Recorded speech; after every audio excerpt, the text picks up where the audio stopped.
Good morning students, welcome back my YouTube channel.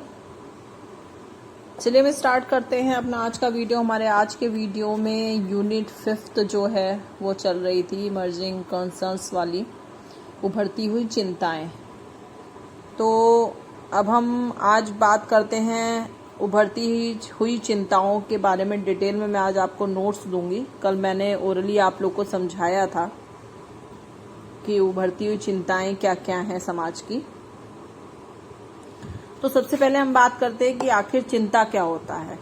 तो चिंता वस्तुतः एक दुखद भावात्मक स्थिति होती है जिसके कारण व्यक्ति एक प्रकार के अनजाने भय से ग्रस्त होता है, बेचैन होता है और अप्रसन्न रहता है। चिंता वस्तुतः व्यक्ति को भविष्य में आने वाले या होने वाली किसी भी भयानक समस्या के प्रति चेतावनी देने का संकेत देती है। हम में से प्रत्येक व्यक्ति अपने दिन प्रतिदिन की जिंदगी में अलग अलग ढंग से चिंता का अनुभव करता है। कुछ लोग छोटी समस्या को भी अत्यधिक तनावपूर्ण ढंग से लेते हैं और अत्यधिक चिंताग्रस्त रहते हैं, जबकि कुछ लोग जीवन की अत्यधिक कठिन परिस्थितियों को भी सहजता से लेते हैं और शांत भाव से विवेकपूर्ण ढंग से समस्याओं का समाधान करते हैं। वस्तुतः चिंताग्रस्त होना किसी भी व्यक्ति के अपने दृष्टिकोण पर निर्भर करता है। हर इंसान के जीवन में कोई ना कोई प्रॉब्लम्स, समस्याएं, चिंताएं, ये सारी चीजें आती रहती हैं। तो व्यक्ति उस चिंता को किस तरीके से लेता है, किस रूप में उसको व्यक्त करता है, गुस्सा होकर के, शांतपूर्ण भाव मन से सोच करके कि आखिर हम इस अपनी प्रॉब्लम को किस तरीके से सॉल्व करेंगे, हाइपर होकर के या थोड़ा ठंडे दिमाग से उन चिंताओं के विषय में या उन प्रॉब्लम्स के बारे में सोचकर उनको हल करने का डिसाइड करता है।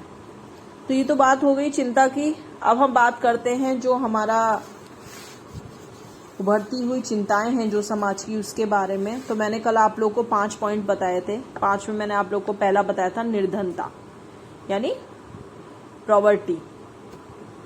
तो निर्धनता का अर्थ क्या है? तो निर्धनता का अर्थ जो है वो उस रासायनिक प्रक्रिया से है जिसमें मनुष्य अपने जीवन की आधारभूत या बुनियादी आवश्यकताओं को भी पूरा करने में सक्षम नहीं हो पाता है। जब किसी समाज का बहुत बड़ा भाग न्यूनतम जीवन स्तर से भी वंचित रहता है तथा केवल निर्वाह स्तर ही गुजारा करता है, तो समाज में व्यापक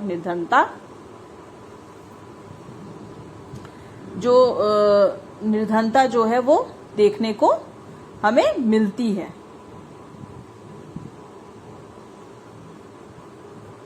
अब निर्धनता के अर्थ की हम बात कर रहे हैं तो इसमें कुछ डेफिनेशंस भी हैं। तो गोडार्ड के अनुसार निर्धनता एक ऐसी स्थिति है जिसमें कोई व्यक्ति स्वयं अपनी व अपने आश्रितों की समाज स्वीकृति ढंग से पूर्ति नहीं कर पाता। जी के अग्रवाल जी के अनुसार निर्धनता का तात्पर्य एक ऐसे अभावग्रस्त जीवन से है जो समाज के सामाजिक आर्थिक कुसमायोजन से उत्पन्न होता है तथा जिसके परिणाम स्वरूप व्यक्ति अपनी तथा अपने आश्रितों की अनिवार्य जरूरतों को पूरा करने में असमर्थ रहता है।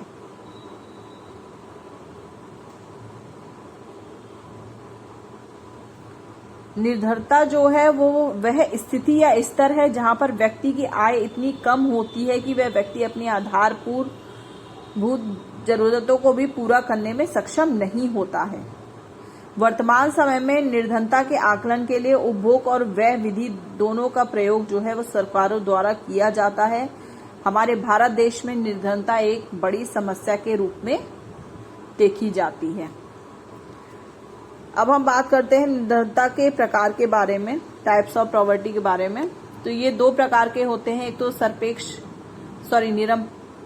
निरपेक्ष निर्भरता और सापेक्ष निर्धनता।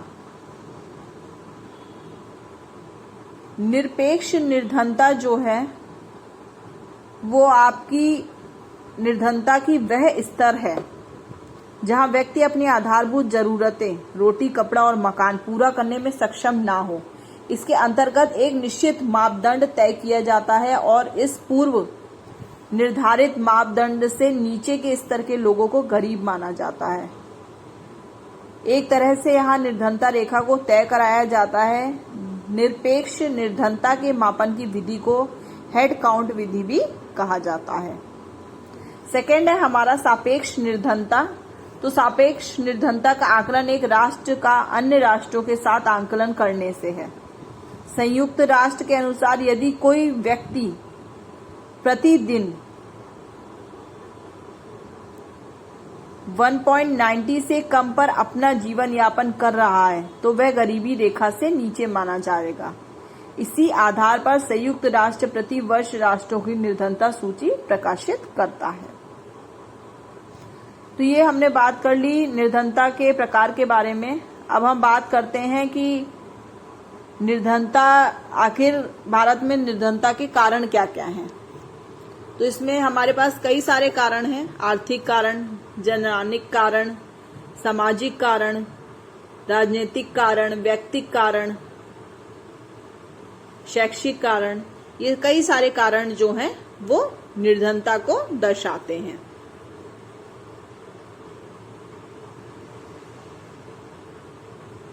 तो इसमें सबसे पहले हम बात करते हैं कि आखिर आर्थिक कारण क्या है, कि भारत में निर्धनता जो है वो आर्थिक रूप से किस प्रकार से फैलती है।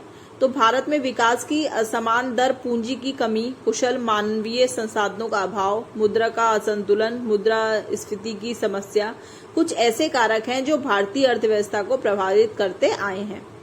कृषि का लाभ ना होना, किसानों की आत्महत्याएं, खेती की घटती प्रासंगिकता, नई आर्थिक नीतियों के अपनाने के बाद भी स्थितियां बड़ी विरोधाभासपूर्ण हैं।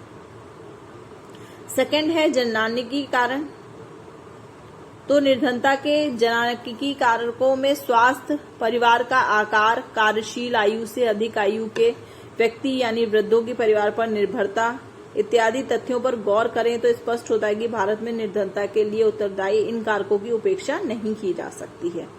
स्वास्थ्य की खराब स्थिति कार्य क्षमता को प्रभावित करती है और व्यक्ति आजीविका उपार्जन के आवश्यक कार्य कर पाने में सक्षम नहीं हो पाता है। अस्वच्छता, गलत खान पान, मानसिक तनाव, संक्रामक व असंक्रामक रोगों से प्रभावित व्यक्ति अपने इलाज पर किए जाने वाले व्यय के कारण आजीविका उपार्जन के लिए आवश्यक कार्य कर पाने में सक्षम नहीं रह जाता।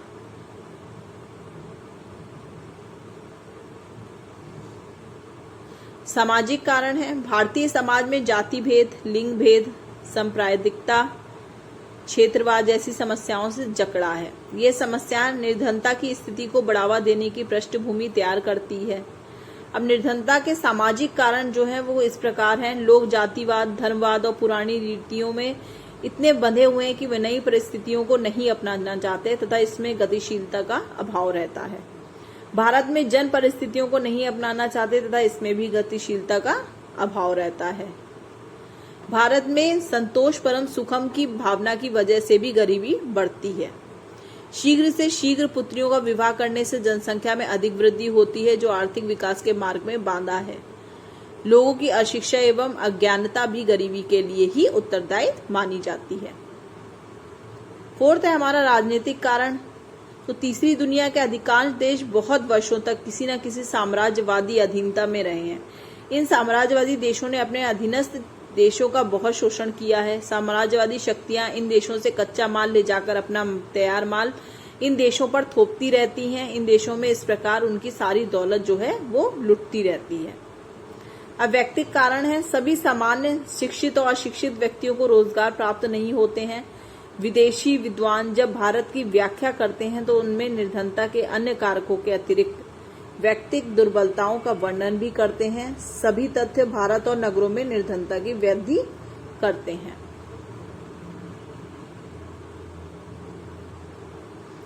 लास्ट है शैक्षिक कारण। निर्धनता का एक सबसे बड़ा कारण शिक्षा भी है।